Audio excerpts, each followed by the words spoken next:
According to the county's time, we're going to bring this meeting to order. First of all, welcome to the Beaufort County Zoning Board of Appeal. This is a meeting that meets every fourth Thursday of the month.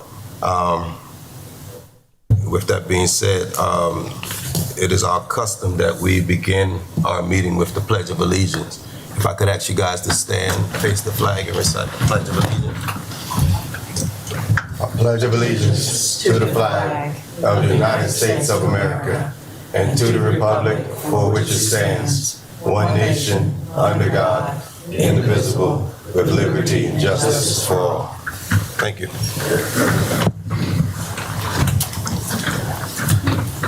Are we good with all public notifications? Yes. All right. Adoption of the agenda. The agenda is, I'd like to make a couple corrections before we adopt that agenda. I'd like to make note that item number 6 has been removed from our agenda. Note that the county and the applicant has resolved that issue on their covenants. And item number 8 and 10, I would like to reverse those two. I'm quite sure the applicant for the special use would appreciate that, because not knowing how long this dock variance will take. So I'd like to recommend that those two items, 8 and 10, be swapped. So with whomever make the agenda, could you make those? So moved. Second. So it's been properly made to adopt the agenda. May I have, I want to add one change. And in adopting of the agenda with the 2023 meeting schedule, if we could delete the December 14th meeting. Oh, we're not. Oh, no, that's on the agenda. Okay. Yeah, that's our meeting for. Oh, it's not a, Yes. That'll be what, new business? Yeah. okay. So with Never that being mind. said, agenda has I get someone to second that. I second it. So all in favor of adopting the agenda? So it's been passed. Approval of the August meeting. Everyone had the opportunity to look at the August meeting? Yeah. Any changes, deletion? Okay, with that being said, may I get someone to make a motion to adopt? So moved. It's been properly made. You want a second? Second. Properly made and second. All in favor of adopting that was here. We make note that Mr. Bromley was absent in that. So all in favor? All right. All right. Any opposed? No. All right. It's been adopted. The September meeting, September 22nd. Everyone had the opportunity to look at those meetings. Okay. I'll make note that I was not in attendance on that meeting, so I will be refraining from voting on this. But might get someone to make a motion to adopt that. I'll make a motion, we adopt the September 22nd, 2022 minutes. Second. Probably made and second by, I guess, Ms. Bromley. All in favor of adopting the September 22nd meeting? All right, that's been adopted. Moving right along.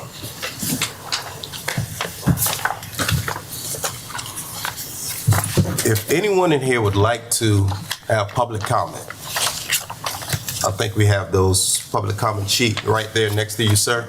Could you fill that out and just give it to one of the staff members and they'll give it to us?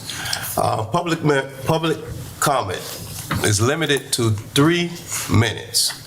So when you hear the buzzer go off, that means you have 30 seconds to wrap whatever it is that you have to say up. Okay, so I'm gonna set it at 2 minutes and 30 seconds. So just know that 30 seconds, you have just that time to wrap it up. So we're moving to item number 10. Well, 10 on our, Right. well, it's really 8, but we swapped it around. Yeah. Special use, Mr. and Mrs. Gary Pretty. You can come forward and let us know why you're here.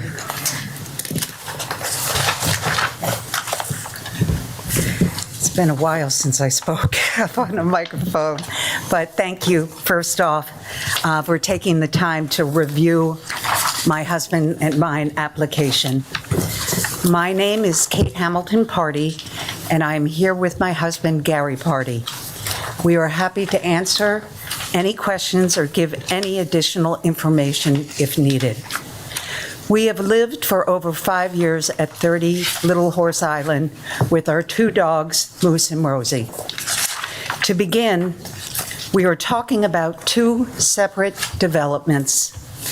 There is the Horse Island development and ours, which is Little Horse Island development. The development on Horse Island has 9 restrictions written and stated by Hilda Gay in 1973. It includes no profit business, which is explained to include short-term rentals. Our development on Little Horse has none of these, and Hilda Gay stated clearly that these specific covenants on Horse Island do not pertain to our development on Little Horse Island. Our only abutter, Wayne Jerrigan, asked to have his name removed on the Horse Island development petition because living on Little Horse Island development, his property is not part of their Horse Island development. When Gary and I bought, our lawyer reviewed Hilda's intentions with us, and we knew we could do short-term rentals. To be clear, we understand and respect the residents of Horse Island who want to maintain their restrictions and not allow short-term rentals. Horse Island, being a separate development, has no jurisdiction over our development and no right to change our property rights. The reason we are here tonight is to get approval for a permit for short-term renting of our primary residence. We will be the only property renting and will continue to be very respectful. Before we were told that we were needed approval and a business license, we heard no complaints from our immediate neighbors that we had informed of the rentals. We also did not know that Horse Island Development was putting together a petition against our property rights that have nothing to do with them. We stopped renting when we got a letter from the county telling us we need to get a business license, and we began the process. We know this is just for our individual approval, and we would never not follow the town's bylaws and risk getting fines or angry calls from neighbors. In conclusion, our past rentals have all been very respectful, as noted by our neighbors. They followed all rules, and we are very careful about who we rent to also. We've had 100% satisfaction, no complaints, and no record from the logins we checked from the local police after we were told they had come to our house. We do not use Airbnb. Just have one family renting, and they must stay a week, acquire VRBO insurance, and have a security deposit also. We give them a complete outline list of rules that include driving speeds. We limit their cars, give them 2 ways to get to our house from Horse Island or Harbor River Circle, no social gatherings of any kind, and provide lots of neighbor respect. In case of a problem, we have a caretaker to stop by. And I have an example of the signs that my neighbors let us put up to show that it's a private area, because I also help with the wild horses there, making sure that people just don't come down to see them, which I've spent quite a great deal of time with. One thing personally, my husband has developed asthma, and in the summer it gets worse. So this has been something we were looking at. We're never going to rent out all the time. This is our primary residence, and we love it. We love Little Horse Island. We really do. I feel so lucky to live there. So that's all my information, and thank you so much for giving us this opportunity. If I may add just a couple things, pretty much the same as what Kate has mentioned here. We're very respectful of the neighboring Horse Island, right adjacent to us. As far as speed limits, it's a sandy, dusty road. Keep the speed limit under 10 miles an hour, as we tell people. Anything over that, and you haven't had rain in a week or two, and you're sending dust all over the place. Just one example. Keep the noise down, no gatherings, parties. Our parking space here is, if you can see it on the plat. Yeah. It's drawn not to scale, that's marked as 20 feet by 30 feet, so potentially 3 cars. Usually 2. You know, I mean, we understand people that stay there need to respect that area, and it is a beautiful, beautiful place. And that's why we live there. I would also like to say that we feel that our property rights are being intruded upon. There's only 2 homeowners. We're one of them. The other one is Wayne Jernigan. And we just found out yesterday there was a petition put around from people on Horse Island. And they had Wayne's signature. Wayne found out that he had signed that in error, and he sent a note to Hillary, and we also have copies of that email. That was just done yesterday. So he bowed out of the petition when he found out that there were going to be consequences if other people are allowed that don't live on our side of the development try to intrude on our property rights, and that's what we seriously are arguing against. Is there any question for the I applicant? have a question. So my understanding that you live in this house and then you rent it like when you're traveling to other people? Yes. Okay, so when they're renting it, you are not physically in the house? No, not at all. But we no. do have a caretaker. Okay.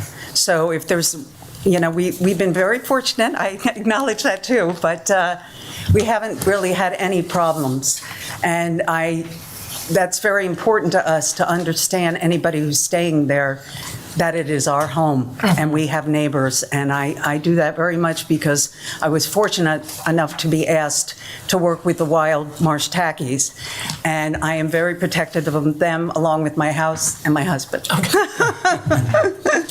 And did you say that, so obviously you are on Little Horse Island? Yes. So that's totally separate from Horse Totally Island? separate. It is. And you guys do not have any covenant and restrictions over there? No, I can show you. Well, they have them, Gary. That third page, almost the last paragraph, I bracketed it out.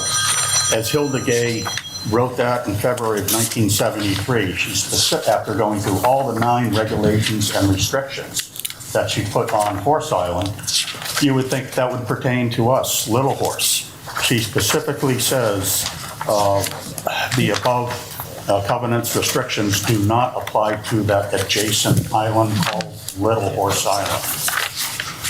They're So- 2 separate developments. Yeah. And we were told, as I said, when we moved, we went over with the lawyer downtown, who was very clear at us understanding that we don't have any restrictions.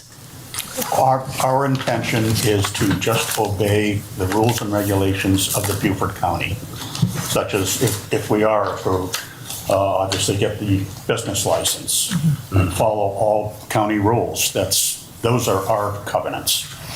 There's nothing written for our property and Wayne's property, and he owns actually 3 out there, that says anything. We've been told the original intention back in the early 70s is for that area where we live to be used for farm animals and farming. So they wanted to keep Little Horse separate from the more developed multi-house development called Horse Island. Okay. All right. And how long have you been renting? We've lived there 5 Oh, he said how No, long we've been renting. We rented just for a couple of years when we first moved, but then we found out we needed, the license, and we stopped everything immediately because Okay. I was told by someone that I would get fines, and regardless of the fact that I was going to get fines, I wouldn't do that anyway, Thank Okay, I have a question. go ahead. This is a 3-bedroom home, 3-bedroom, 2-bath. and you listed the max guest, 6 to 8 people with children. No, that was a mistake. Oh, okay. Yes, I don't think we've ever had more than 7, and that's with children. So what's your max, counting the kids? I would say, You're in the well, we have 6, 7 range? Yeah. I mean, We usually get a couple with the most we've ever had is a couple with 3 children. And we never have 2 families. Okay. We have 1 family alone. Okay. Any more questions? Thank you. Thank you. Thank you very much. Would like to hear from the county? If you, I think I've seen that Horse Island covenants before that stated that it did not cover Little Horse Island. I get mixed up with which is which, but we recommended approval. And without the covenants and restrictions, I didn't see anything that would stop them from doing the short-term rental. Thank you. Any questions for the county? Thank you, Ms. Hillary. All right, we move to public comment. John Knight.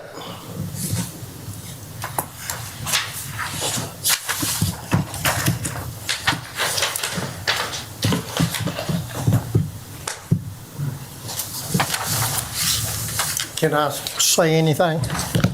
Can you say anything? Yeah. As long as it's pertaining to what you're here me, for. this meeting is about two things: the covenants for Horse Island and where Horse Island ends and Little Horse Island begins. I have the original survey in my hand. In y'all's GIS, I went by the surveyor's office, and it clearly states where the property line is. And I've got copies of this if y'all need to see it. And I have a copy of the covenants, which pertains to Horse Island, not Little Horse. And I've got where they tried to change the covenants. I've got the majority of signatures less Wayne's 3 signatures. I still have the majority of the signatures. We don't want this on Horse Island, and you can't change the survey line, which is right here. I've got a copy of it, and it gives the line right here, and their house is back on the left side of the line, which is on Horse Island. And that's all I've got to say. So that covenant you said that you have, that's for Horse Island, right? That is correct. And what I'm saying is their house, the house in concern, is on Horse Island. Little Horse Island is on past Wayne Jernigan's gate, about another 100 yards. And the survey proves that. So everything on that side of it, they live on Little Horse Road or Drive. But it's part of Horse Island by the survey. And we are against short-term rental. Any questions? I have a question. Does Horse Island have a regime fee or anything like that? Does not. Does not have a HMO, Homeowners Association fee or a regime fee. Okay, so what's the definition of being on part of Horse Island?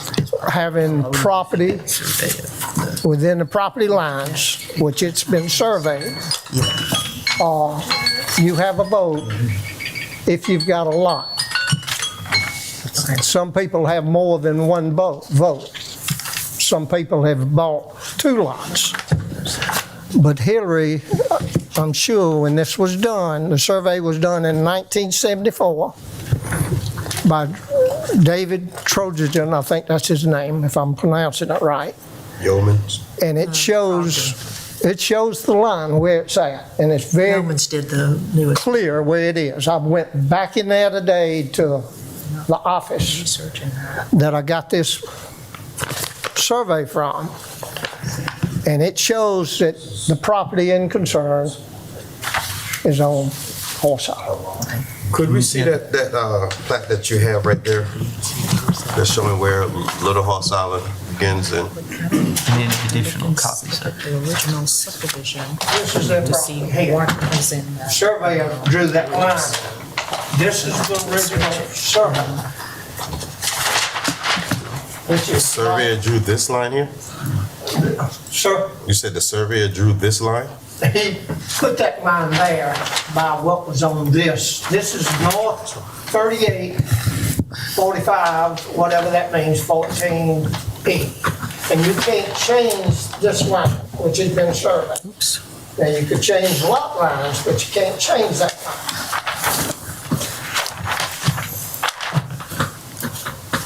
And that line is right there, it's a little horse.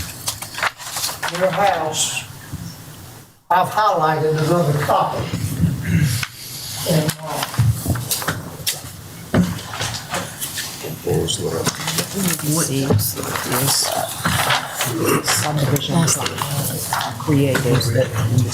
Only wait for them to come back now, that's Little Horse.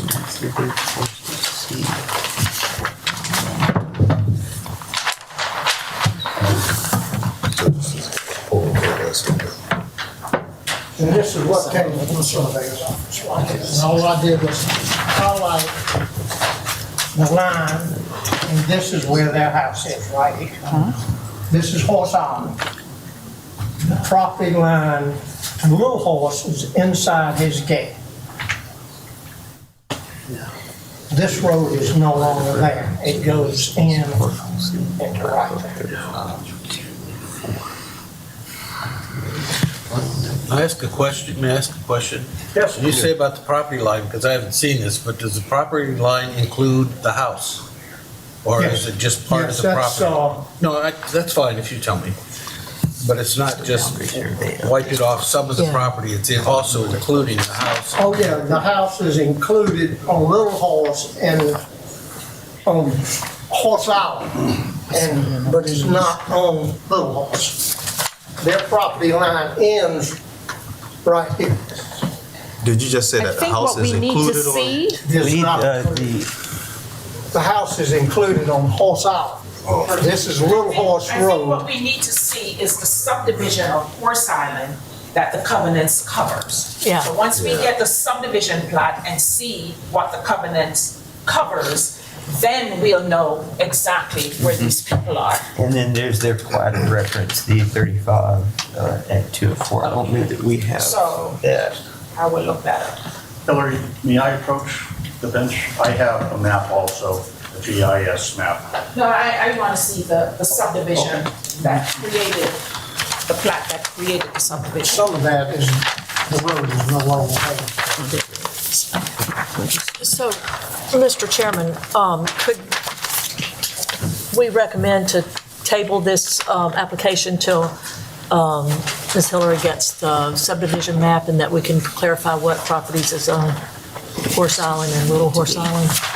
Yeah, I don't have a, Hillary, is that something you're looking up now? I'm trying to see if I can, Well, maybe we could table this till the end, well, I hate to. And I have a copy of the covenants and also have so let me get the GIS the up. validation of the disagreement that the covenant be changed. I just want to say one thing. This is complete news to us. We've had everybody look, from lawyers to everything else, and we were told by our lawyer when we bought the house 5.5 years ago that we were on Little Horse Island. Now, maybe this is magical thinking, because he's looking for something to get us off of renting, so he's finding his own place to find this. But we have done research. We talked to Wayne Jennigan's family, and they were so happy that we told them they have, as I said, they have 3 properties. They have the house, they have the gardener's house, and they have 4 lots. So hearing this is shocking, because why would all of a sudden, after my post office, the state of South Carolina, and everybody has me as Little Horse Island. I mean, I think it's unreasonable to have someone come in and chant, besides telling us what we can do on our property, tell us really we have a new property line. May I interrupt for a minute, Ms. Pardee? The confusion on my part is this plat that you submitted to us says it's Horse Island. It doesn't say it's Little Horse Island, so that's why I would want to make sure that it's... We have talked to so many people. Well, we can just go by the information that we have before us. I know you guys have to be very careful, but it's like telling me I live on the moon after, being on Little Horse my whole time. And maybe I could go to somebody else if I don't like their property line and say, Wayne Jernigan met with all of his lawyers too. And the fact that he's saying that Wayne is really on Little Horse, we bought on Little Horse Island. But your plat does not say that. Well, There is another GIS map right here. May I approach the bench just to show you? I would think the best way is for us to find out what is in the subdivision by the subdivision division instead of having us decide what the subdivision division is, because we don't know. So with that being said, I think the best thing to do right now, thank you, sir, you finished. You threw me. Yes. I guess, I don't know, we don't really need to go forward on the public comment unless we just want to hear those public comment since they're here. Here, I might as well hear. Yeah. But I don't Ms. Stacy Anderson, But if we table it, then it's not. well, we go ahead and listen since they're here and we'll listen to it. Hi, my name is Stacy Anderson. We live at 67 Harbor River Circle, which is on Horse Island. We are part-time here. We live in Atlanta. I am not opposed to them doing short-term rental. They've done it in the past, did not affect me at all. Others have done it on our island. We are on that petition. I emailed Hillary last night. We want our names off the petition.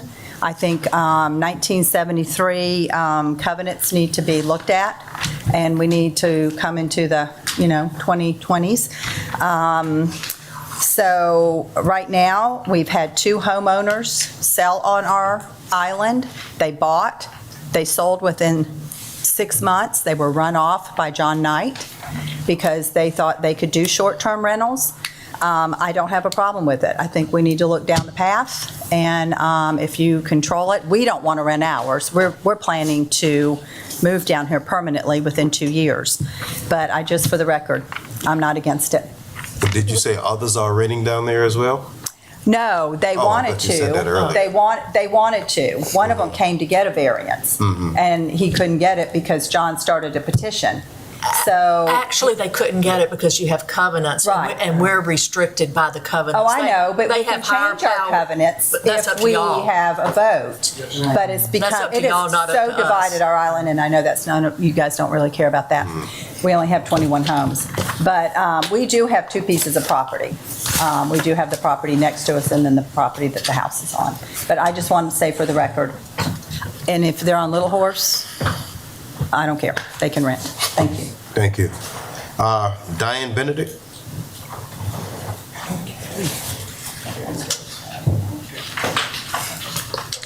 Hello.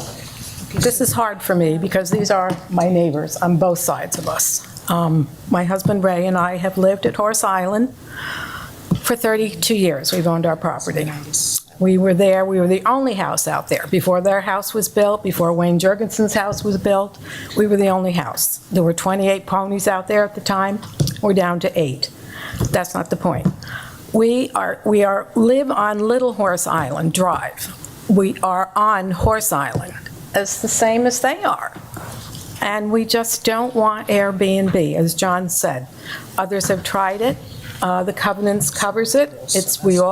When we bought, how many years ago, the covenants was there. No businesses, and Airbnb and Verbo are businesses. And I'm just want to say, I'm sorry that we're on the 2 different sides of the fence over this, but we don't want it on Little Horse Island or Horse Island. And it's a small little area where it's one little loop around. You can walk it from here to the end of this building and back. And a lot of people walk it. Grandchildren come down. We just don't want this in and out weekly renting. And the homes that Stacy spoke of, they bought with good intention. I would like new neighbors come, but they were going to Airbnb every week during the summer. And that's just not what this little precious oasis is on Horse Island. It's on the marsh, it's beautiful, and we just don't want the transient in and out. So that's all I have to say. Thank you. As far as I know, they're on Horse Island. Thank you. And they're my neighbors. And I hope they'll stay. Is there any more public comment for this? Okay. Well, that closes public comment. With that being said, I think until we gather further information on this, as you've stated, I think it's wise for us to just table this until our next scheduled meeting, which is next month. And if you're okay with that. January. No, we have No, these. we have one in It's the week before Thanksgiving. November. Yep. No, you have to get up for your Thanksgiving table, Dennis, and come and, My question is, and I hope it sounds clear. Could you come to the board, Oh, please? sorry. Podium. My question is, if all of a sudden, after you were told you were living in a specific place, Little Horse Island, you were given covenants, and now you have neighbors who are trying to sucker punch you, which is exactly what they're trying to do. Because if they wanted to do the right thing, and they thought there was some confusion, they would call me up and say, Kate, we don't think you're on Little Horse. And you know what I would have done? Because I didn't even think this was going to be an issue. I would have called my lawyers, and I would have called Wayne Jernigan's daughter, who just, one of his properties is down the road from us on the right. So that he's like even further away from us. And I would say, let's talk. And then I would also talk to the two lawyers who tried to help the people who wound up selling their house. And which was, I found very sad. I don't believe in Reynolds being all over the place. I believe you're respectful, but it is a good way if you need a little bit more money. And if you use VRBO and you're really respectful for that, I don't think I totally respect you guys and what you need to see, and I know I'm a little emotional, and I'm sorry for that. But people shouldn't be able to come in and tell you you live in a place that you did not buy in. Especially when you went to a lawyer down, Gary, what was the lawyer's name? Beaufort, I don't have it on the top. Yeah. And sat there with us and said, these are your covenants. And I said, Gary, maybe if we're not around much, what I can do is maybe rent a little bit and we can travel, because I haven't been anywhere past, I don't know, Idaho. But, and we'll do it responsibly. And that, I think our record speaks for itself. But this feels like a sad technicality to me, that he's doing this. Because maybe I'll go home and write up on a different map. How do I trust somebody like that? Because if they had come to us, if Diane or Jim had to, or what's his name, we would have immediately gone to get what we needed. Right. Well, and that's why we're allowing you this 30 days to I come know, forward and get what you we need. will do that, and thank you for that. But I just, it feels not right. Not by you guys. I don't mean that. Right. But if you can gather those information that's needed to at least state that you're on Little Horse Island. Okay. And whatever other information that you can gather that would be helpful in this situation, I would gather it all up. Okay. We will do that, and thank you for giving us the time to do that. Thank you. Okay. do you need a motion? Yes, we need a motion. I move that we continue this item to our next meeting. Second. So it's been, a motion been made to continue this until our next scheduled meeting. It's been properly made and second. All in favor? Any opposed? All right, so this will be moved to our November's meeting. Which is the third Thursday, is that correct, Yes. Hillary? The 17th. Because of the holidays. Yes. Thank you. Thank you so much. Thank you, everyone. All right, our next item on the agenda, which is, I'm gonna keep it. I'm gonna keep it. Okay. Are we all set here? Should we leave, or do you want us to Oh, stay? you can leave. Thank you. Okay.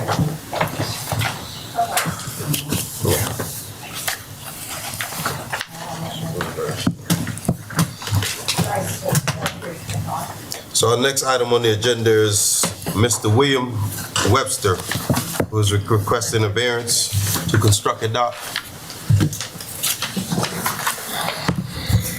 How's everybody? Good evening. Good evening. I filled out the application, and I wrote a summary. Should I read the summary? Would that be No, we best? can read. Yes? We can read it ourselves. Okay. Thank you. meeting. Okay. Okay, you can continue. Do you want me to state my case? Yeah, or- just go ahead and state your case, your reasons of why you're here and what you're seeking. Okay. So as you can see by the summary, my wife and I purchased a lot in Rose Hill. The lot came with an approved OCRM dock permit and an ARB approval to build the dock. And I found out later the dock was a little over the limit, and so we're just asking for variance to construct the dock. Okay. Is there any questions for the applicant so far? Well, I have a question. Actually, this is 2 variances, is that correct, or are you just going for one at a time? Well, there are 2 variances. The way the dock was designed, it's I think it's roughly 318 feet plus the pier head, so it's about 328. Code is limited to 300, and then the ramp, the floating dock, is in the 20-foot setback. And it actually touches the property line, too. I think it's very close to the property line, yes. But I think what's unique about the lot is that on that side, I don't have a neighbor. That property is owned by Rose Hill, and they've granted the variance to allow the floating dock. Have you explored any other options as far as trying to accomplish having a dock, but not at that, possibly that location? Yeah, if you look at the survey, there's a smaller creek that's also on the property. But the problem with that smaller creek is that my neighbor uses that creek for his dock or to access the river. And if I built a dock there, I'd be blocking him from accessing the river. And that's according to the neighbor, and also the dock builder looked at it, and he felt like that creek would be too small as well. What is the width? Do you know what marsh line width of that creek that you're referring to? I don't, but I think the previous owner had also pursued that as an option and decided to build out in the deeper part. So this property next door that Rose Hill owns, that's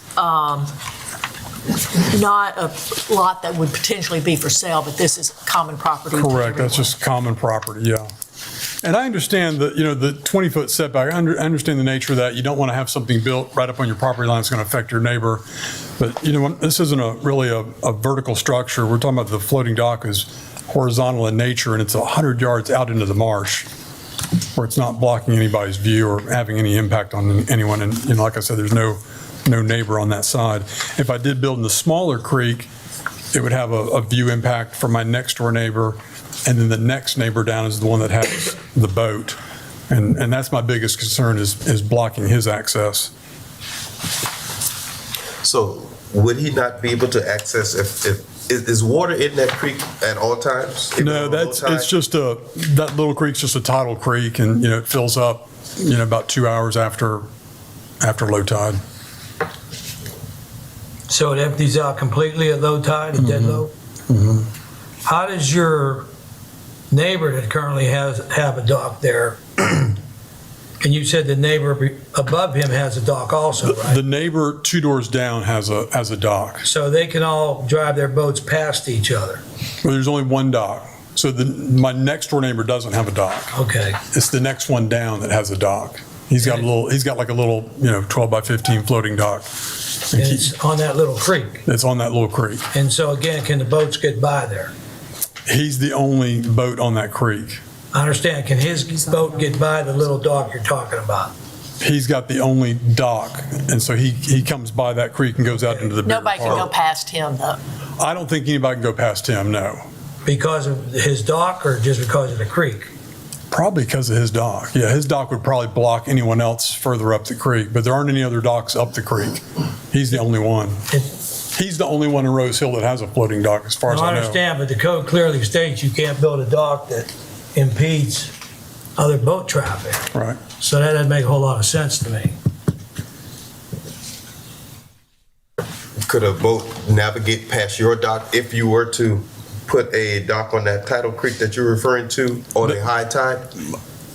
Probably at high tide, they probably could get by, yes. Probably. But I mean, for me to Pull build, that up, that title I Creek. gave you all a copy Oh, you did. Yeah. of how it's laid out. so my neighbor 2 doors down, an hour and a half after low tide, he can get out. But if I built a dock, I think it would hinder his ability to get in and out. I'm not saying it would block it completely. Maybe he might have to wait till 3 hours after high tide when the water's a little higher so he can get around. I don't know. So he has a floating dock, not just a crabbing dock? He has a pier head and a floating dock, and he keeps his boat there. Yes.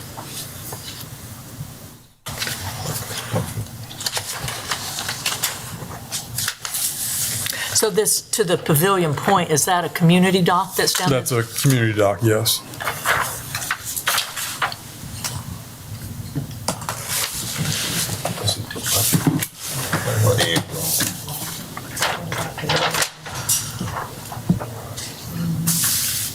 He can build his off just like that one.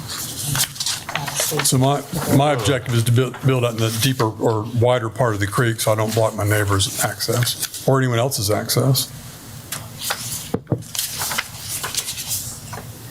So I guess your dock, if you were to build on that creek, your dock would pretty much be. And what's the length and width of his floats? Your neighbor?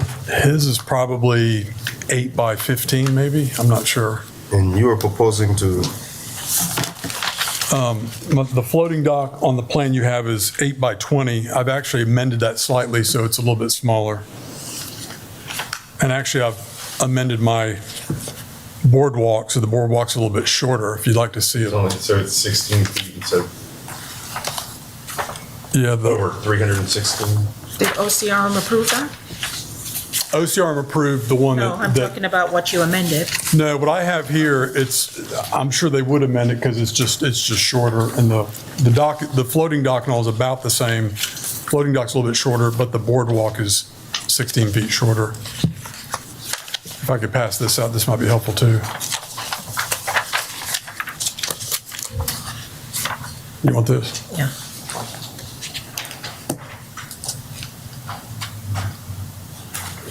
Thank you. So this one shows the 300-foot boardwalk, and it still has the floating dock in the 20-foot setback. Thank you. Never brought it up.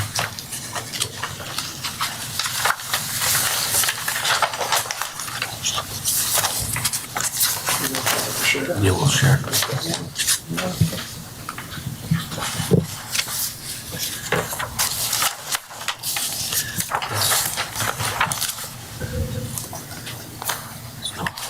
Yeah, and I'm just looking at your options here, your second option that you were referring to. And it just appeared that it could possibly go to this smaller tidal creek, and that way you wouldn't need a variance for side variance nor a dock length variance. And you could still, navigate, obviously not on the high tide, on the low tide, but you would have to wait until the tide come up. And it's all about minimizing the disturbance of the marshland. But is that really minimizing? You're talking about 300 feet versus what? 170. 107 feet? Yeah, I would definitely say that's minimizing.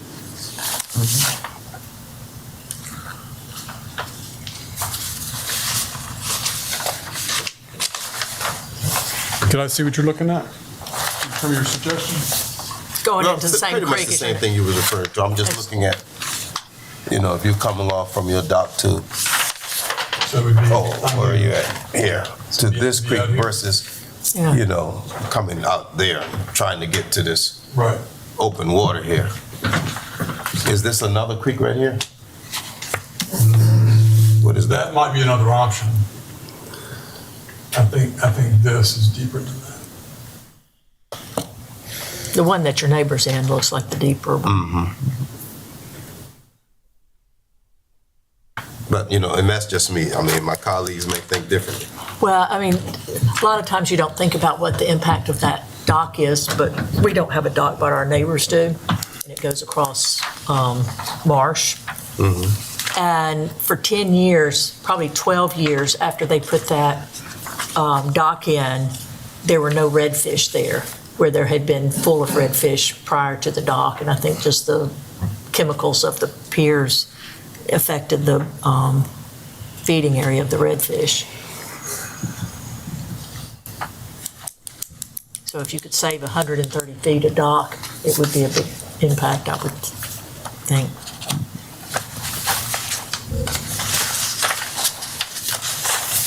Anyone else? Any more questions for the applicant? If Does not- the other dock plan I passed out, does that help at all? I mean, that is shorter. That's a, Yeah, that's within the 300. well, the boardwalk's 300, but then I think the pierhead adds an extra 10, so it'd probably be at 310. Well, if you, I mean, I thought with that smaller creek, I'm just concerned about, pierhead, floating dock, boat. I mean, now you're taking up a good bit of room in that creek.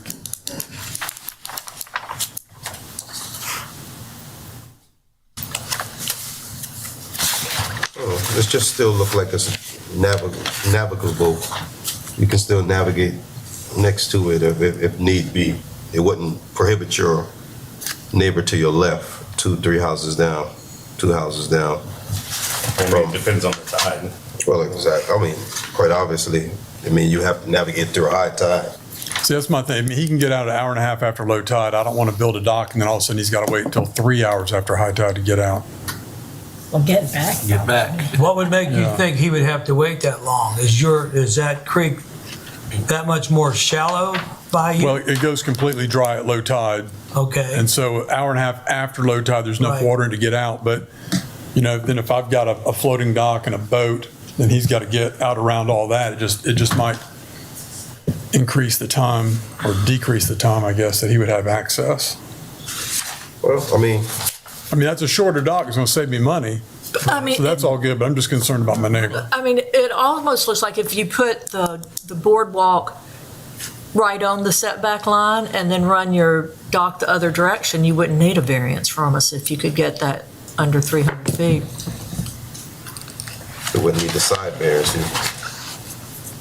No, if you flipped the floating dock so it doesn't, yeah. To the left.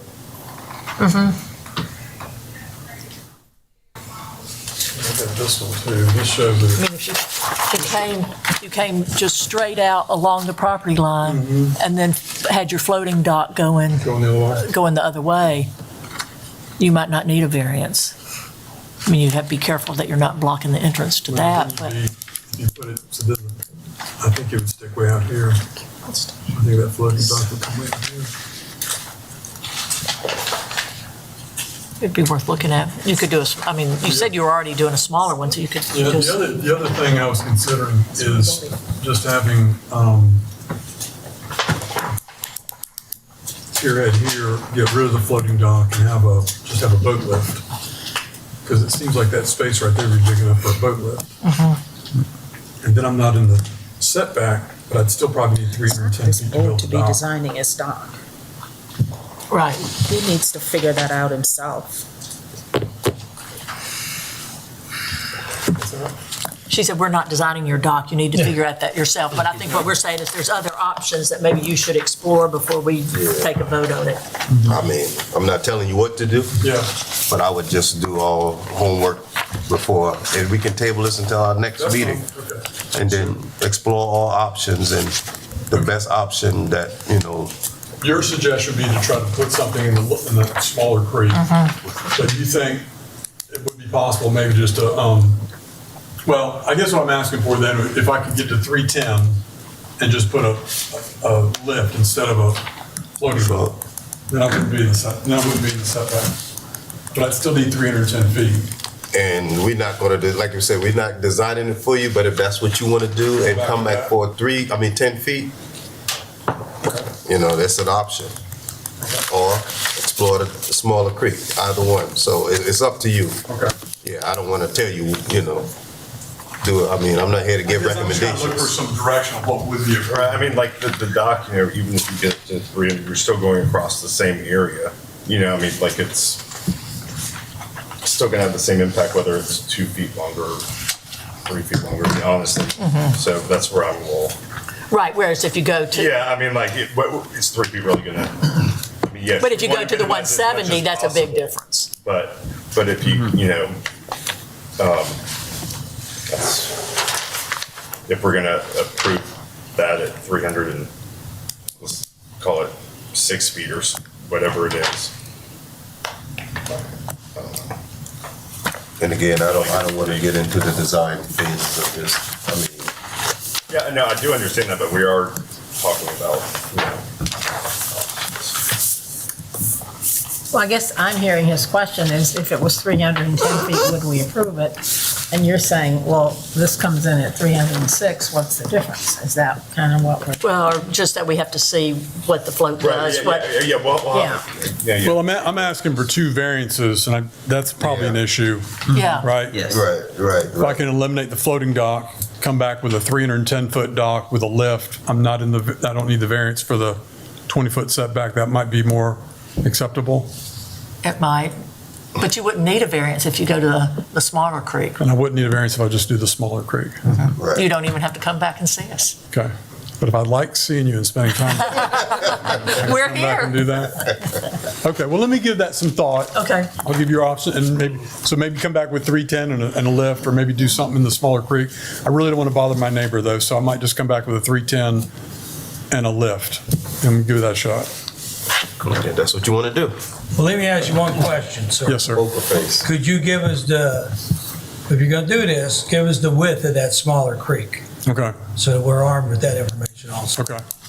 He will have to get it measured when he goes back to OCRM. OCRM require for them to measure the creek that they're going to, so the surveyor will measure the creek. Because he'd have to get a new permit from OCRM. To go to the smaller creek, that would? Yeah. Yeah. Okay. And to even go shorter than you got approved. Yeah. But that's more of an amendment, isn't it? Well, whatever way they do it, I don't know, Yeah. but, yeah. And if you find out that you can't get this within 30 days, then just let the county know and we'll put it on the December meeting. Okay. Well, maybe I'll come back 'cause next it's a month. good But I'll bit look, that but I'll we look into requested. that other creek as well. Right. Okay, thank you. Thank you. So, So- what's the verdict? What do I? To table it. I move that we table it to Okay. or continue it to the next meeting. Second. So it's been, the motion's on the table to continue this to our next meeting. It's been properly made and second. All in favor? Aye. Motion's been passed. All right. Item number 12. Ms. Margaret Hughes and Mr. William Duncan.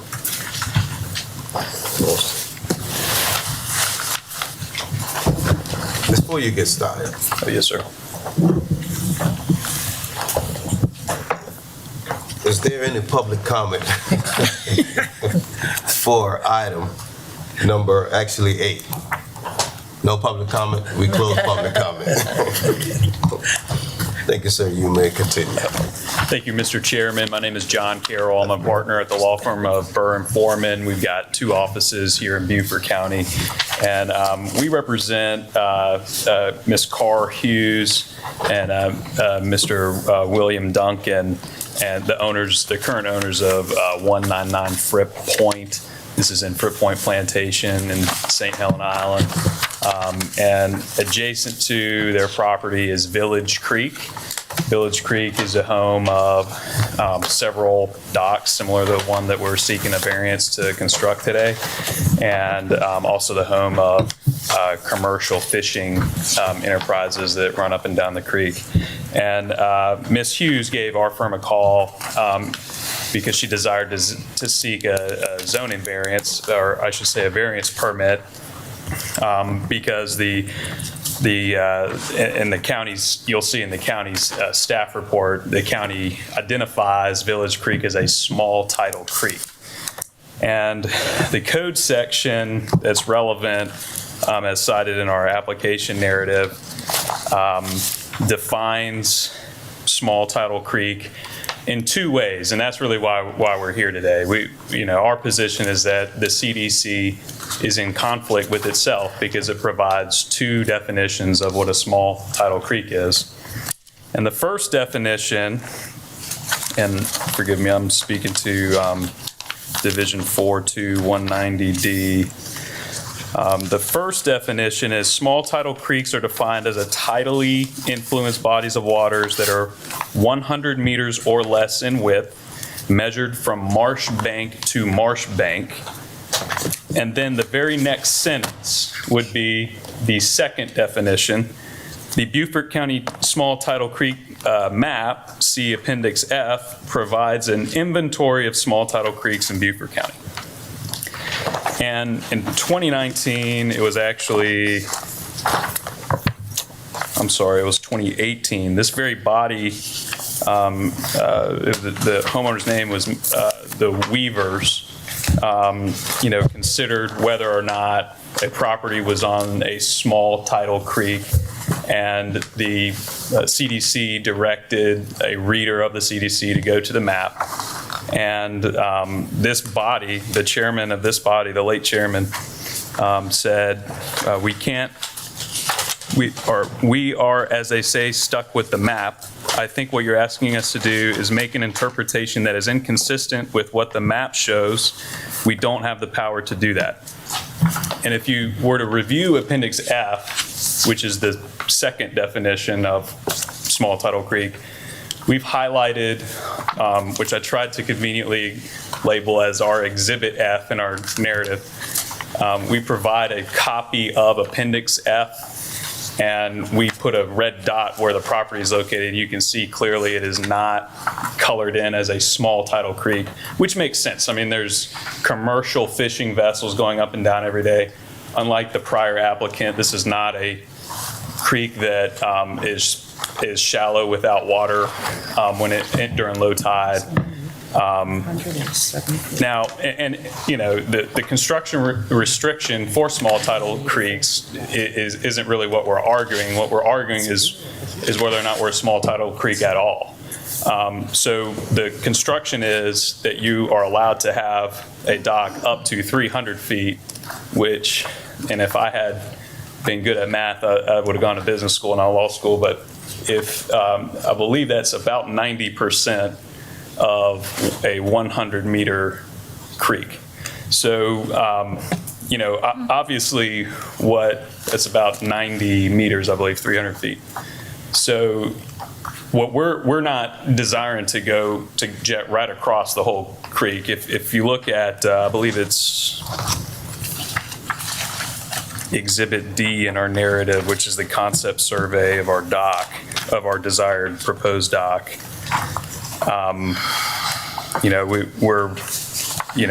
There is marsh that the vast majority of our desired construction, which is a little over 700 feet, goes over marsh and marsh grass and bluff mud and so forth. And then, the minority of the construction is where the deep water is, where the fishing vessels are. And I'd like to also point out an exhibit, I believe it is J. I called it a satellite image to sound fancy, but it's really just a screenshot of Google Maps, but it's the satellite image of Google Maps. And you can see what I mean, how the immediate or nearly immediate next door neighbor has a dock right next to ours. It's about the same length, 700 feet. And it goes through that marsh area before it hits the deep water. And we're just we're seeking to construct a similar dock. I know this is no time for games, but the hypothetical that I'd like for you to envision is if I'm a driver that's driving down Highway 170 and I see a speed limit that says 35 miles an hour, and right immediately the very next thing that a driver could read is a 65 mile an hour speed limit, and I happen to be driving somewhere in between there, and I'm in compliance with one but not the other. To me, that vagueness in the law creates our exceptional and extreme circumstance that would give rise to a variance should you elect to provide a variance. So that's our primary argument. We've got one definition that says it's 100 meters from marsh bank to marsh bank. And then it says an inventory. It doesn't say partial inventory. It doesn't say an incomplete inventory. It says an inventory of small tidal creeks is depicted on Appendix F. It's easy to see why every other owner of property relied on that map, including our client. So that's our primary argument. I have a few more, which are much shorter in length, and I promise to be respectful of your time. Even if the board were to disagree that there are two definitions of what a small tidal creek is, and even if the board agreed with the staff report that we should ignore what is shaded in and what is not shaded in on Appendix F, and if the board disagreed with me that there's no vagueness in what the definition is, even the first sentence itself is vague on its face.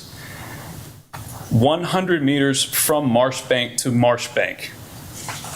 Marsh bank is not a defined term. I tried to find it. It's not in the Webster's dictionary. It's not in the Black's Law dictionary. It's not, I don't believe it's in the CDC. And we're all members of the Low Country family here. I bet if you got two guys or two girls to point at where the marsh bank is located, you might have disagreement as to where that is. So I would argue the marsh bank is located where dry land starts to meet pluff mud, and you start seeing those little crabs that look like bugs running around, and you have marsh grass. It appears that, you know, if the marsh bank were defined as where the pluff mud meets deep water, then you're much farther up, maybe 500 feet up, perhaps. So that's you know, when you're asking owners to rely on the CDC and they look at this map and it's not shaded in as a small tidal creek, and then it's difficult to point where a marsh bank begins and where it ends. You know, it's unique in the CDC because many other areas of the CDC, you know, use terms like where the high mean water mark is, and I can point to that because I know where, you know, I know where the tide, how high the extreme tide is and how low the extreme low tide is, and so that's a defined place of I don't need a further definition for that because I already know it's self-explanatory. But to me, the marsh bank to marsh bank, it's reasonable to see how that could lead to differing reasonable interpretations. And I agree, this is a very difficult charge that you're charged with to interpret, you know, the words in the map that we have in front of us. And I will say this, you know, going back to our first argument, and forgive me, when the late chairman stated that what we have is the map is the map. My point is we have two ordinances that are equally valuable. So the map is an ordinance, make no mistake. Since it's made up of an image and not words, it's not as though it is not an ordinance. So, and if, you know, there's no guidance in the words that says whether or not the map controls the words or whether or not the words control the map or whether or not we have to comply with both or one or the other. And going back to my hypothetical with the two speed limit signs on the side of the road, I feel like to ignore one definition and one ordinance and not the other to the detriment of my client, particularly when we have neighbors in the audience who are all in support of the dock because it mirrors the docks that are already there, it seems fundamentally unfair. And that is another, that's really our third argument, the fairness argument that, you know, particularly since there seems to be no to little to zero impact to the surrounding homeowners. You know, we have no evidence to suggest that our dock is going to impede the commercial fishing vessels that go up and down Village Creek. So, you know, I would suggest that that also independently creates an extraordinary circumstance that would give rise to a variance permit should you be inclined to grant that. That is it in a nutshell our argument. I'm happy to answer any questions you have. How wide did OCRM say the creek was? It's on there, it's 184 feet, isn't it? Yes, sir. I believe if you take a look at Exhibit D, and forgive me, I'm not knowledgeable to know if that's easy to access for you. I believe it's the line here. It's 174 feet. 174 feet. And I'd like to, this is what they're measuring, this 174 feet. And I'd like to compare that to where I believe the marsh bank begins. You believe it? Go ahead. Yeah, I was going to say OCR does it from the critical line, and they go out and physically mark the critical line. Oh, I certainly agree. And so that's where the measurement comes from, is the critical line. Right, but that's not what the CDC says. The CDC says the marsh bank, and it doesn't say the OCRM line. And if you look at, so this is our next door neighbor, this dock. If you look at this dock, you can see that OCRM line is probably where that, it looks to be just about where that deep water begins. Obviously, this is an eyeball estimate here. But if you're measuring from this distance, then it only seems fair to give us the same benefit of the measurement, then allow our measurement to start here at the same line. So what's the measurement of your measurement? Well, the entire construction of the dock, it goes all the way back. No, and what you were referring to, you said where it should measure from? Oh, yes, sir. What OCR yes, is? sir. So if this is the line that we're measuring from, then the dock, that one might argue that the dock is, less than 100 feet. It looks like I don't have that measurement right here. But because if this is not dock, or if this is not a part of the creek, then this would not be dock. That would be a wood plank on the ground. Now, our argument is not that. It's clearly marsh grass. I wouldn't take my flip-flops out there. So our argument is that this is the creek going off of this definition. So the definition is from marsh bank to marsh bank. Yeah. Or if you don't like that definition, you can look at the other definition, which is look at Appendix F, which does not shade this as a small tidal creek. And going back to my speed limit example, Exhibit F is the higher speed limit, and the 100 meters is the lower one. It seems that we're ignoring one definition. I have a couple of questions that are not related to that. Yes, ma'am. When did your clients buy this property? Late 20, actually it was just bought it, just 2022, July. Okay, and so you're supposed to prove a hardship, and if I remember correctly, that this had been turned down by the previous owners of the property, so they were aware that this was not allowed prior to buying the property, correct? Well, so the previous owner applied, and we had closed on the property during the pendency of that appeal. So we had an appeal. But it was already known that this was a small tidal creek, that a dock wasn't allowed on over 300 feet when they bought the property. It was known that staff's interpretation of the CDC was that it was a small tidal creek, but we did not have a final decision from this body. It is our position that we are not a small tidal creek. But they bought the property. So, I'm trying to see, how is it a hardship when you know that when you buy the property? Well, I suppose, and of course with respect, I suppose if I'm a buyer of the property and the CDC says an inventory of small tidal creeks is on Appendix F, and I look to Appendix F and my property's not on that, then it seems to be an easy appeal to win.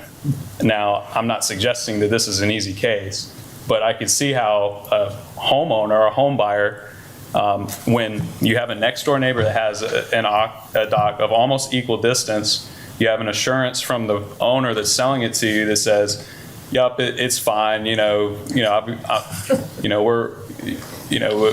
know how you We're got selling this it with because we dock, can't put a but, dock here. so, Tour. Well, what's the point of the next line that says the director may request a survey from a certified land surveyor to verify the width of a creek? To me, that seems it's clear, and plus, even if you go back to the Weaver case, which you cite, Director Greenway is saying in there, hey, the whole point I'm getting, we're creating a definition, is because there was confusion from the map, and that the map would just become a reference point over there. I understand and appreciate your argument, but I think it's clear that if it's 100 meters or less, you're in a small tidal creek, and it's not just if it doesn't fall, if it's not listed on Appendix F. And I think the fact that the director can request a survey makes it pretty clear that Exhibit F isn't inclusive of every small tidal creek in Beaufort County.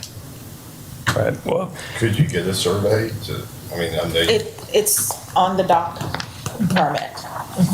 The surveyor placed the width of the creek on the dock Right. permit. Which is 174. Yes. Should we hear? so, and if the creek starts here, then I'm scratching my head trying to understand why the rest of the 600 feet is being calculated in our 700 feet calculation. Because if this is dry land. It's not dry land. It's not dry land, it's marsh. Right. It's But not dry land. Well, I suppose my It's point seaward is. of the critical line. It's not dry. Yes, ma'am. And I certainly understand that. I suppose my point is that marsh bank, which can be, when I'm reading the words marsh bank, that means where the marsh starts. And we don't have this measurement here. So I would argue that this is where That's not the creek, sir. Yeah, you have to look That at is where not the the creek creek. is at, from marsh bank to a body of water to the marsh bank. Right. Not From one side of the creek to the other marsh, side of the not creek. what I would call mud or marshed area. And then the measurement of the dock is from dry land To the over the marsh to the marsh bank. To the creek. To the Yes. creek.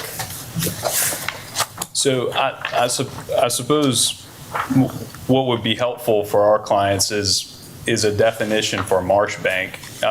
If we're going to ignore the map, I would initially argue that the map was not amended and also has governing authority. The map is an ordinance. It does have governing authority. And I understand that the CDC is certainly in conflict with itself. And if you look at certain definitions, then we clearly don't qualify for this. But if we're also ignoring the map and other definitions, and we also don't have, if it said where the OCRM line starts, then I would understand Board Member Frederick's argument. That, I was incorrect on saying where the OCRM line is. The OCRM line is up against the marsh and the property, and the creek marsh line is out on the other side of the actual marsh at the At the riverbank. beginning of the creek. So it is your interpretation that the marsh bank is where the end of the property, where the property ends and the marsh begins? Well, mine it's a difficult interpretation because there's no definition for marsh bank. I don't know where the marsh bank is, so it's difficult for me to comply with it. And I suppose that's my point. If we've got a map that says we comply, and another ordinance with words that says we don't, we've got the one with words doesn't clearly define where the measurement begins. That to me creates an extraordinary circumstance, particularly given that the rest of this neighborhood has similar docks, has no issue or problem with this whatsoever, and the docks are clearly not harming the fishing category there, the fishing industry there, because we have commercial vessels up there every day. This is not a commercial. This is not a small tidal creek, such as the prior applicant. which is dry and low tide. This is deep water. And the other thing is, though, I mean, I appreciate you citing the Weaver case, but I think it cuts both ways in this, because part of that, they were saying, hey, the Weaver was appealing because at some point, someone before him his neighbor had a dock, or he was getting approved, but he wasn't. And they said, hey, look, we can only go with what's before us, and we can't look and go to rectify anything that's been done in the past. And what's before us now is something where the code's been changed and been amended to specifically note and provide a definition so that things that might be missed on the map and not updated. And here we have something that's, right now we've got a clear definition, or what some would say is a clear definition of the marsh bank, of a small tidal creek that this clearly seems to fall under. Right. And small tidal creeks are defined as tidally influenced bodies of water that are 100 meters or less in width, measured from marsh bank to marsh bank.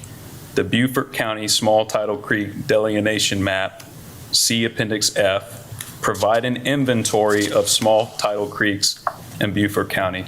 I am in agreement that reasonable minds can differ when interpreting that ordinance.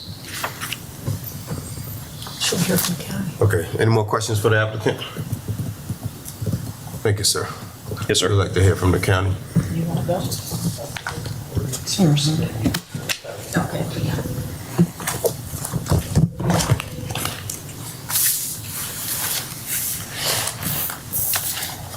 Well, good evening. I just wanted to give some background to the ordinance, since that's one of the issues that has been brought up. We adopted the original dock ordinance, I believe, in 2000, and we had the GIS department map the small tidal creeks, but they worked off of the GIS mapping, which is not 100% accurate in terms of measuring the width of the creeks. And we dealt with those maps for many years. And in 2018, in response to knowing that there were small tidal creeks that were not listed on the map, and in addition, there were some cases, I think, where the map may have or defined something as small tidal creek that may not have been one. So we decided that having a width measurement was the better go-to, so that the small tidal creeks were defined by the 100-meter width. Mm-hmm. And I believe we got that information from OCRM. Yeah. In their definition of small tidal creek, yes. In addition to that term marsh bank. And marsh bank is the edge of the water. So it's where the water becomes the pluff mud, so that's bank to bank. That's what that is intended. So and then the surveyor, the language about a surveyor is that when there is a conflict between that map and the definition of the small tidal creek, it puts the onus on the applicant to hire a surveyor to measure the width of the creek. So it goes, the ultimate definition is at 100-meter width. So I just wanted to clear that up. I think, I think that would help in understanding staff's interpretation of why that was written the way it is. So. Rob, is the 100-meter also to clarify, because we are in tidal areas that change, that creeks could change widths over time too? I mean, that would make sure that you captured all the ones that were small. Yeah, yes. I mean, it also, it would be to the date of the application, somebody would be measuring the width of the creek. Mm-hmm. I have a question. Can you explain a little bit the background that was discussed from a previous owner being turned down or postponed or whatever to this I think application? Hillary might be able to speak to that. The previous owner was turned down because when he came in, he got his dock permit, I think sometime in 2020 or something like that. So when he came in, I wrote a letter stating that I would not be able to approve his dock because it was 700 and whatever feet. And looking at the permit at OCRM, it shows the measurement of the creek. And this, where he's putting his dock, it's measured at 184 feet.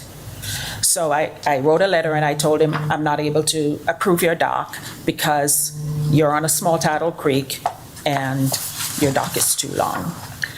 And he appealed, he tried to appeal it, but then during that time, these people bought it. And I'm sure because Mr. Carroll tried to appeal their buying it on the old owner's letter, and we told him, no, you have to get your own letter for these people. You can't use the old property owners to appeal. So that's how that came about. And back in 2016, when the next door neighbor's dock was approved, it's because we only had that map. And if you look at that map, it doesn't show it as a small tidal creek. So we just said, okay, it's the only map we have, you're exempt. And then after the meeting and Mr. Gasparini and all that came about with the map, the planning department decided, let's go ahead and put a clear definition of what a small tidal creek is. And that was done And that was done in 2019. Okay. So this adjacent lot, this property was in 2016. That's prior to? Yes, prior to when we only had the map, and that's all we had to go by. And as of now, it's grandfathered in because it was done prior. Yeah, it's built and it's there, and I can't take it back.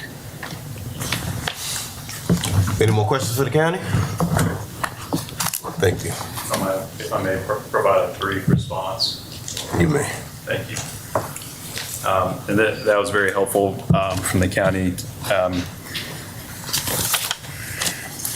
In regards to the procedural posture, we did, Director Austin is correct. So the prior owner filed an appeal before our involvement, and we initially believed that we were, since there is a deadline to appeal, that we were scrambling to get in under that deadline.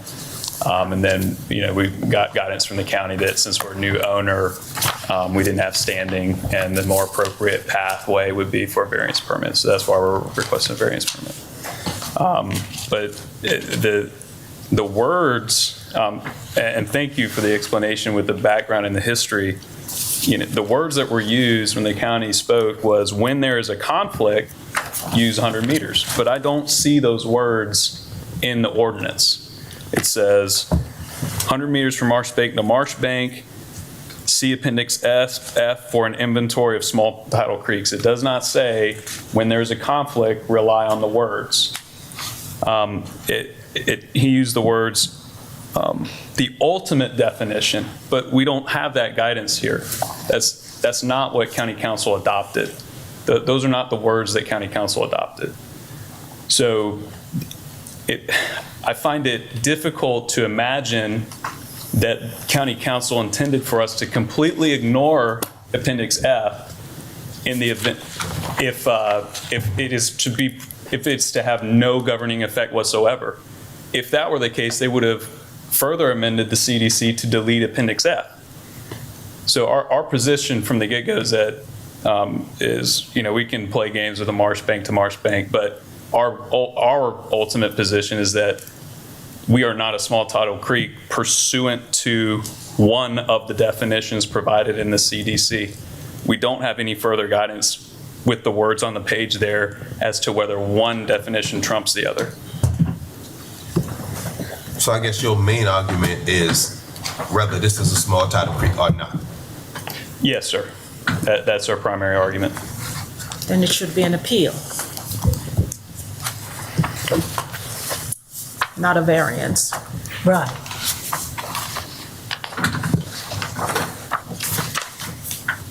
We, Mr. Chairman, we believe that the appropriate way to pursue this was an administrative appeal that was filed. Of course, if one is filed after a staff decision is made, then you do have a deadline. And then we're told that that we didn't have standing to appeal that decision. So I guess you didn't. You can appeal this on your own, because you're saying this is, So you could come in and say, oh, I'm appealing this tax, that there's a problem, and appeal it and state your case. But the county is saying it is a small tidal creek because it only measures 180 feet, 87 feet 84, yeah. wide, that the surveyor has surveyed, and it's on the plat that he signed, and it's right there. And that's what we've been doing. OCRM has been allowing has been requiring these surveyors to survey the creek, marsh to marsh, the width of the creek. And I go by that because I rely on the surveyor. Or we could go ahead and say, okay, the director may request a survey from a certified land surveyor to verify the width of the creek, and send you back to go verify it, come back, and then we'll make a decision. We can do that. Yes, ma'am, thank you.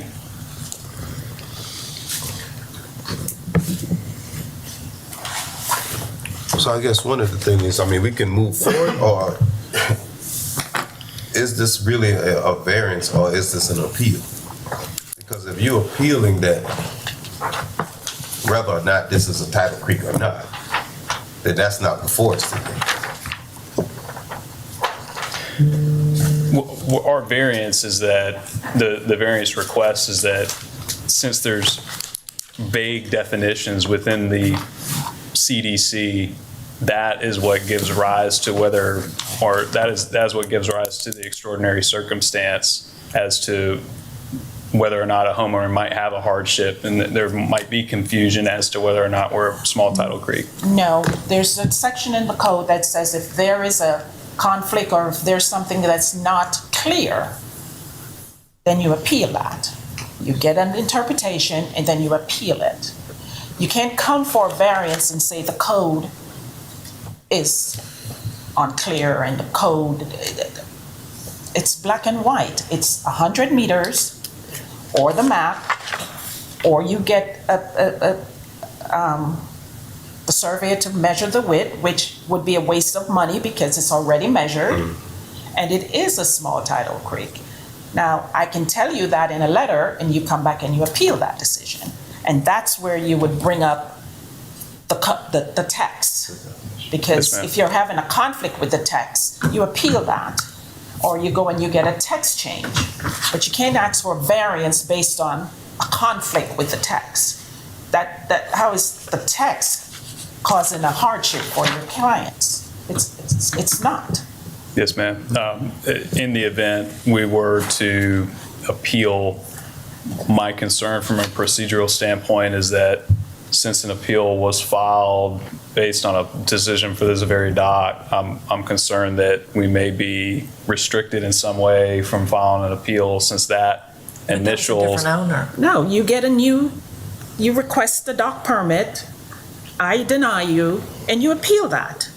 You just couldn't piggyback on the old people's appeal, denial. So you get your own and then you appeal it.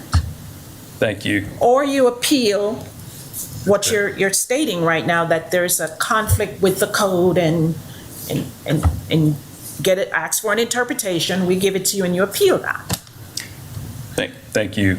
So in the event, the more appropriate pathway to argue vagueness in the text and the CDC, we would be happy to file an appeal, assuming my client agrees. In the case of a hardship, I suppose our final argument would be our third one being just a fairness argument that we've got next door neighbors who are in support of our variance request today, who have docks of equal length, and we have commercial vessels that are utilizing this, and something that I never believed a small tidal creek would be utilized as. And I believe that fact pattern, the fundamental fairness fact pattern, may provide an extraordinary circumstance which would give rise to a variance permit should you be inclined to grant one today. Okay, So you want us to go ahead and move forward on the variance, is what you're saying? Well, Or do you want to? just from a point of order, I suppose I don't, if the question and the scope was limited to the question of whether the fairness and the neighbors having similar docks, I suppose I would be delighted for that to receive a vote today. However, my fear is that if that received a vote today, I may be precluded from filing an appeal to argue the vagueness tomorrow.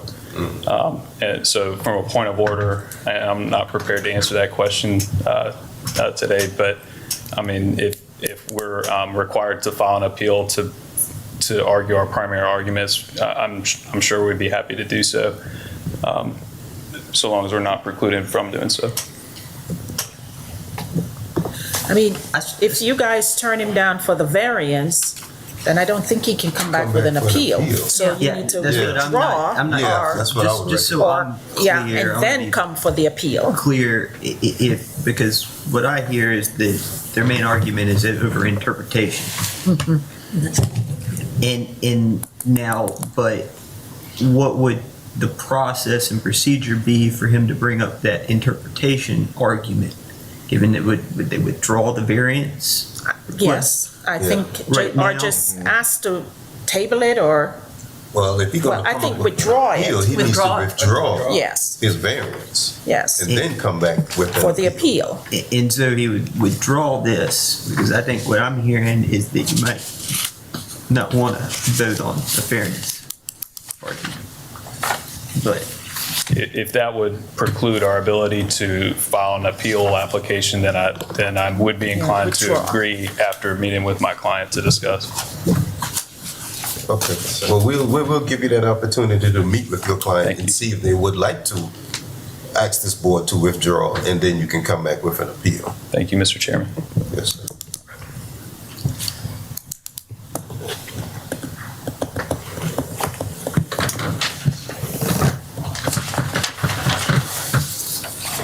The attorneys can get involved and fight it out. We'll get better.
Is there any way we can table this for 10 minutes to vote on the calendar?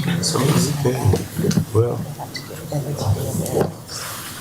don't think it'll take long to do that. I don't want Take us long to vote on the calendar. No, I don't think it'll take long to do that. Guess we should have just went into a recess.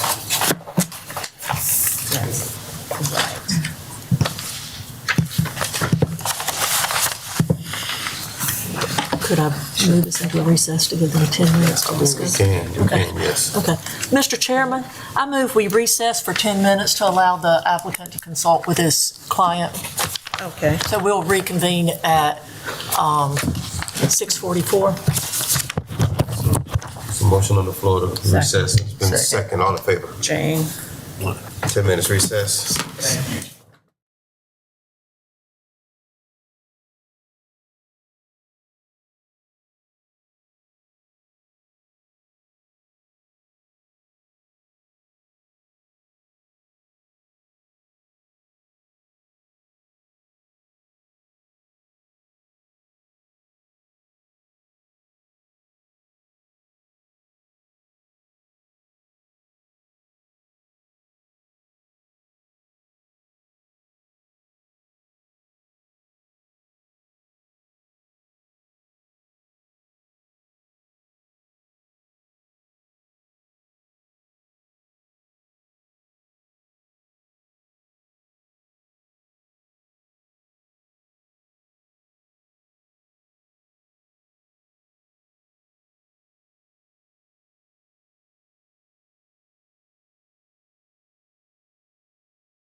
All right.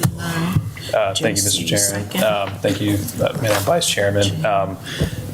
Given the discussion and the testimony, we're inclined, actually, we are now withdrawing our variance, request for variance permit. I understand that we may still have the ability to file an appeal. So we may decide to file that appeal, and we appreciate everyone's patience today, and all the feedback we received is very helpful for us. So all you have to do is ask this board if, that inform us that you want to withdraw your request as the variance, that's all. Yes, sir, this is my formal request to withdraw. All right. And you'll be coming back with an appeal? Yes, sir. Thank you. Thank you. I don't think we need to vote on that. I mean, he already. Yeah. Next on any public comment for this item? No public comment, we close it. Old business? Any new business? Adoption of the 2023 meeting schedule. I would like to amend that schedule to delete the December board meeting. Okay, so it's been, motion's been made to adopt the meeting schedule with omitting the December meeting. So are you talking about this next meeting? No, December 2023. Right, next year. 2023. All right. Yeah, I wasn't so far off. So there's a motion on the floor, may I get a second? Second. All in favor? Who's second? It's been passed. Evan? And with that, may I get someone to adjournment? So moved. Second. Properly made, second, all in favor? Me. Me. We are here. So we are having a board